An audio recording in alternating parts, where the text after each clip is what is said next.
The drive to Lake Placid had always worked like medicine. Quiet roads, tall trees, my favorite playlist drifting through the speakers. I imagined the smell of pine when I opened the car door, the weight of the week dissolving as I stepped into my own space.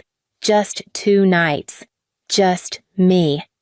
I turned into the gravel driveway, tires crunching gently, but something was off. A red SUV I didn't recognize was parked beside the porch. A scooter leaned against the steps. The front door was wide open. I killed the engine and sat still for a beat. Maybe Reese dropped something off early. Maybe a neighbor laughter spilled from inside. Familiar, high-pitched, and out of place. I stepped out, keys still in hand, and climbed the steps. Inside the living room, my mother was arranging throw pillows like she was staging a real estate listing. My sister Celine walked in from the hallway with a bag of groceries, her youngest dragging a stuffed bear behind her. Marla looked up at me like I was the one interrupting. "You didn't say you were coming," she said flatly. "I wasn't planning to announce it. It's my house." Celine didn't even look surprised. She pulled a juice box from the grocery bag and handed it to her son. I glanced around the room. Suitcases in the hallway, a playpen in the sunroom, my books rearranged, my kitchen towels replaced. "I just needed the weekend," I said, voice steady. Marla crossed her arms. "They need more than a weekend. Celine and the kids are moving in. You've got your life in the city. This place makes more sense for them." Something in me paused like a door catching before the latch clicks. "You're moving them in." Without asking, Marla shrugged. "It's theirs now. You're not allowed here anymore." The words didn't land like a slap. They landed like silence, like something that had been waiting to happen. I nodded. Not because I agreed, but because I understood. I backed down the steps, the key still in my hand, now just metal with no meaning. By the time I reached the car, I had already decided I wouldn't fight them for the house. Not with words.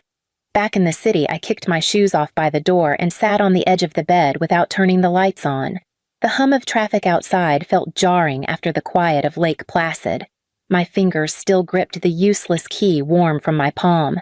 I dropped it into the drawer beside my bed, where it landed against receipts I hadn't been able to throw away. I pulled the blanket over my legs and reached for my phone, not to call anyone, just to scroll. Just to distract. But my photo gallery offered no comfort. There was the villa's porch at golden hour, the kitchen I'd designed tile by tile, the morning fog rolling off the lake. I closed it and opened my notes app instead. A few months ago, I'd started keeping a list. Not of expenses, but of things that didn't seem to count. Paid off mom's dental debt $6,300, covered Celine's divorce lawyer $3,000 flat, down payment and renovation on the villa, every bonus check over 4 years, groceries when mom forgot her wallet, babysitting Celine's kids while she reset emotionally. There was no line for thank you, no entry for we see you. I set the phone down and reached across the nightstand. My dad's old voice messages were still saved. I played the last one again, the one he'd left before his final hospital stay. His voice sounded tired but clear. "You've always had a strong heart, kid.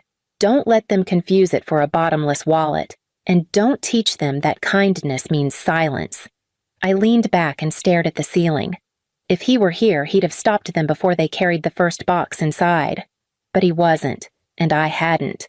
Maybe I'd taught them too well. That I'd show up, that I'd pay up, that I'd give up without needing to be asked twice.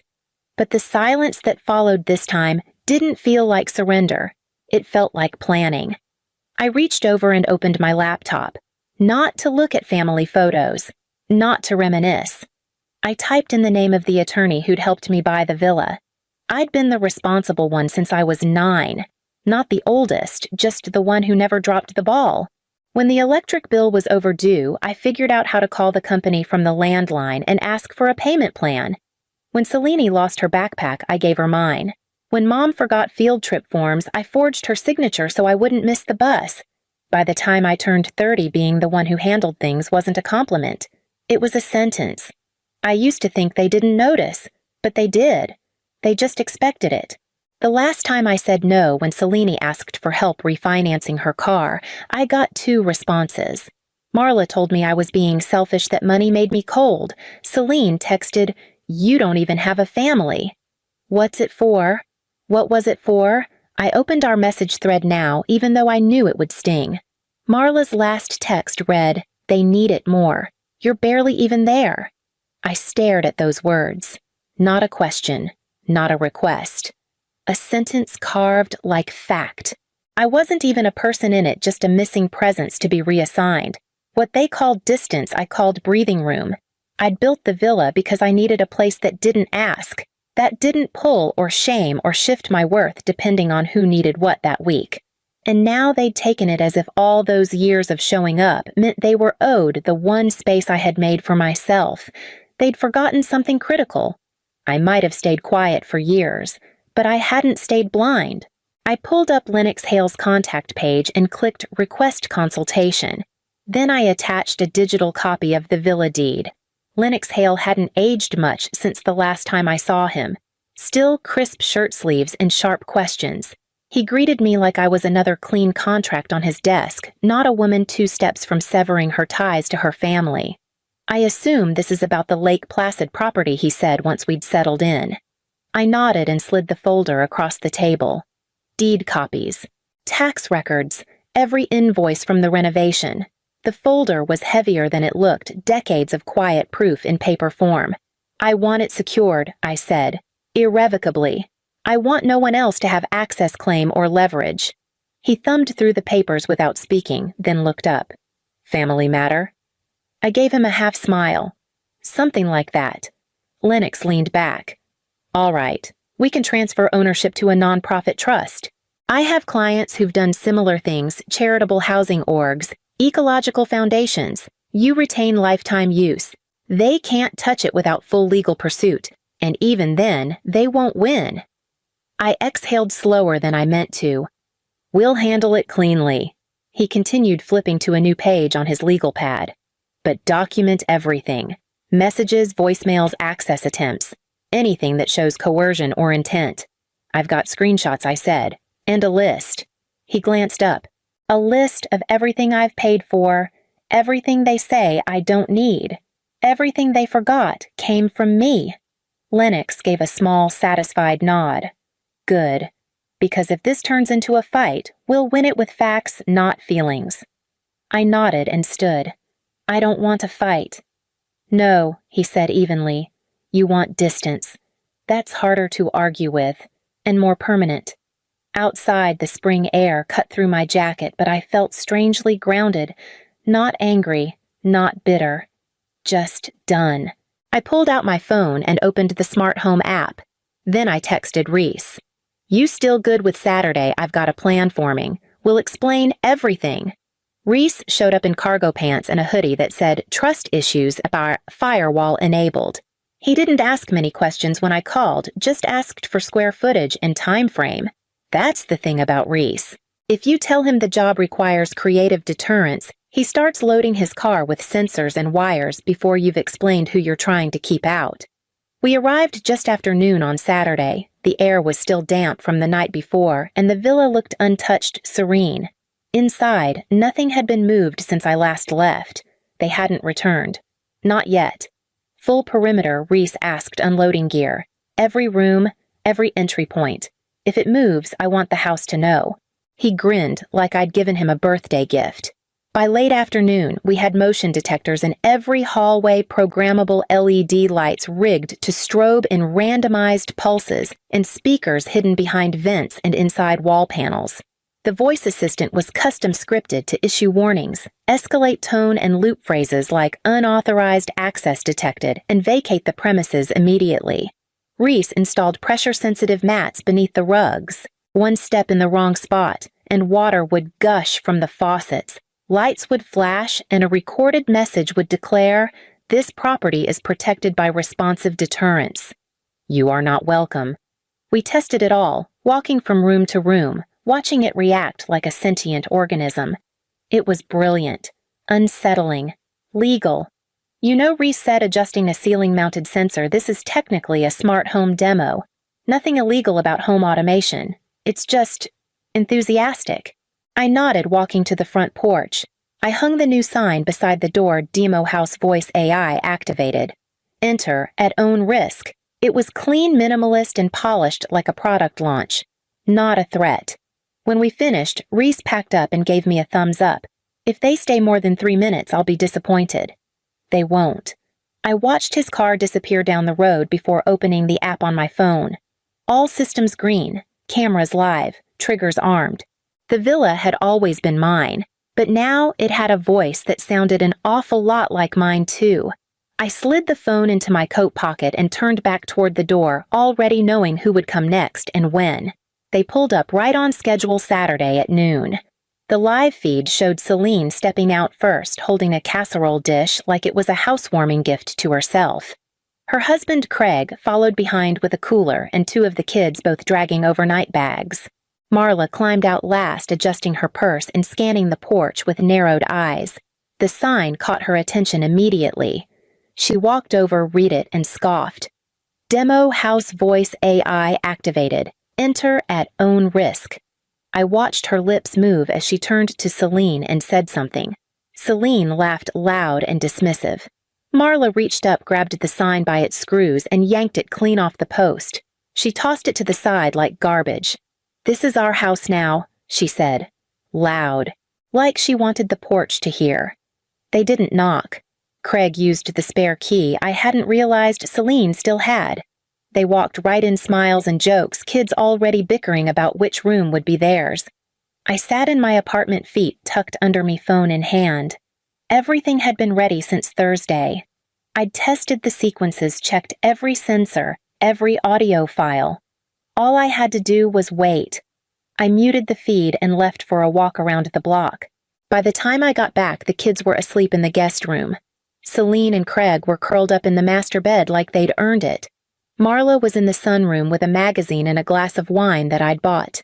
At 1:55 a.m., I watched Marla turn out the last light and head toward the guest bathroom. I opened the app. A soft tone pulsed across the screen. Ready. My thumb hovered for only a second. Then I tapped Activate. The lights in the hallway flared to life, pulsing red and white. The living room speakers came on first. Unauthorized access detected. Bathroom faucets turned on. Kitchen lights flashed like sirens. Footsteps echoed through the speakers. Mine pre-recorded paced slow and steady. And upstairs, the hallway camera caught Celine bolting upright, already screaming. The villa responded exactly as we designed it to. Lights in every room strobed in unpredictable intervals, washing the walls in red, then white, then a pulsing blue that made the shadows look like they moved on their own. The hallway speakers looped my voice low and distorted. "You are not welcome here. Exit immediately." By 2:01 a.m., the first child was crying. The youngest screamed when the bathroom faucets shot to life, spraying the mirror like something unseen had yanked the handles. Craig tried the front door, but the delay on the smart lock kept it sealed just long enough for panic to settle in. Upstairs, Celine yelled over the noise, trying to herd her kids out of the bedroom. She tripped on a motion trigger in the hallway, and the voice changed, security protocol escalating. "Leave now!" In the sunroom, Marla stumbled backward, her drink crashing to the floor as the overhead speakers hissed a breathy whisper. "This is not your home!" The hallway camera caught her reaching for the walls like they might stop spinning. Celine grabbed her by the wrist and dragged her toward the kitchen. The lights there blinked in a fast, unnatural rhythm, and the ceiling projector cast long shadows across the countertops, shadows that didn't match anyone in the room. By the time they got the front door open, everyone was shaking. No one had shoes on. The kids were still crying. They piled into the car and backed down the driveway, fast and crooked gravel kicking up behind them. At 6:12 a.m., 2 officers knocked politely on the door. One walked through every room with a flashlight. The other watched the security monitors. They left half an hour later. The report said no signs of forced entry, no occupants on site. Smart system possibly malfunctioning. At 7:03 a.m., my phone buzzed. Blocked number. I answered anyway. "What did you do?" Marla's voice cracked. I sipped my coffee and looked out the window. Nothing, I said. I wasn't even there. I ended the call before she could respond. Then I opened the app and tapped Reset Sequence just in case they tried again. They came into the notary office like they still had a chance to win. Marla, with her lips pressed tight, Celine, 2 steps behind, arms folded across her chest like she was holding in a monologue. Craig didn't come. Neither did the kids. Just the 2 of them, convinced this would end in some forced compromise. Bradley the notary greeted them professionally and gestured to the seats across from me. Papers already sat stacked in front of him.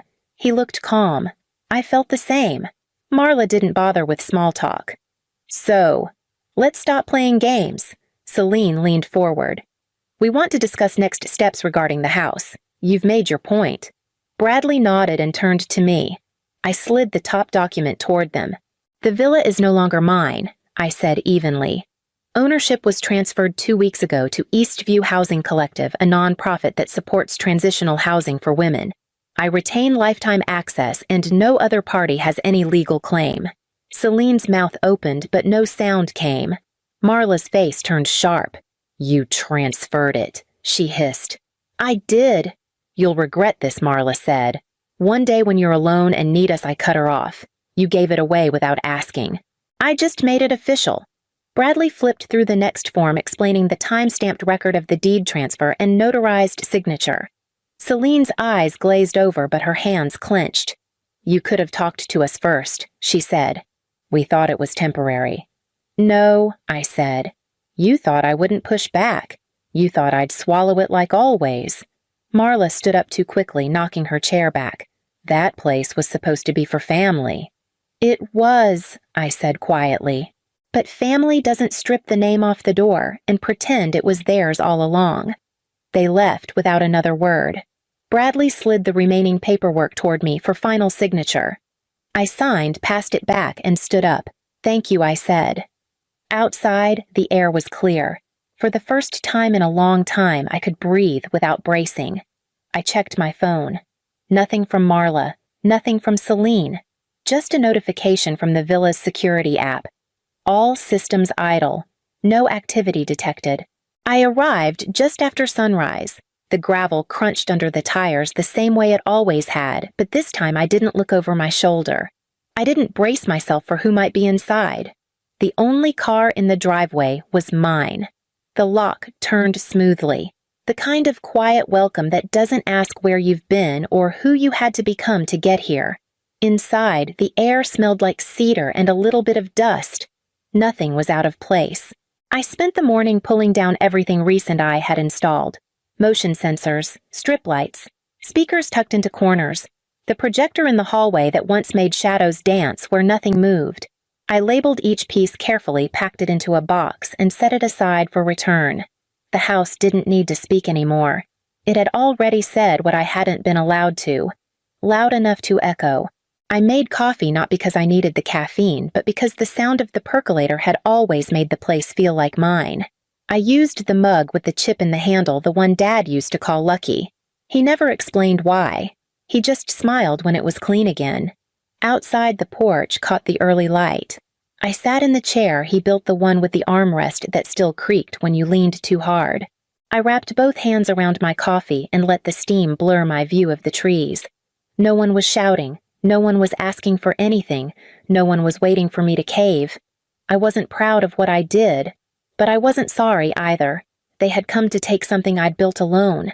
I didn't lock them out with rage. I just gave the house permission to say what I couldn't. I took a slow sip, then whispered into the morning, not revenge. Just return. The lake glittered in the distance like it knew something I didn't. I sat there until the coffee cooled, not needing to answer to anyone, not even myself. Then I stood up and walked back inside.